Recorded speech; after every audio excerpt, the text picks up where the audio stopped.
పాండవులు తన తల్లితో కలిసి ప్రవాసంలో ఉన్నారు. వారు ఉండడానికి ఒక ప్రదేశం కోసం వెళ్తున్న సమయంలో వారు ఒక నిశ్శబ్ద గ్రామం చేరుకున్నారు.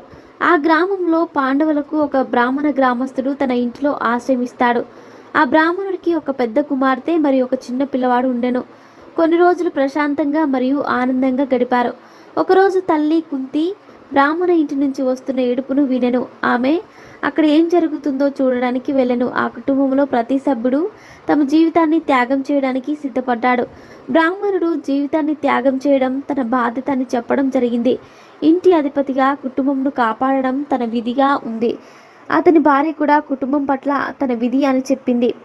అతని కుమార్తె కూడా కుటుంబం పట్ల తన విధి అని చెప్పింది. ఇదే విధంగా కుమారుడు కూడా చెప్పాను. కుంతికి ఈ సంభాషణ వెనుక కారణం అర్థం కాలేదు. ఆమె ప్రశాంతంగా వివరించాలని బ్రాహ్మణుని కోరినప్పుడు అతను బకాసుర కథను చెప్పెను. బ్రాహ్మణుడు ఒప్పందం గురించి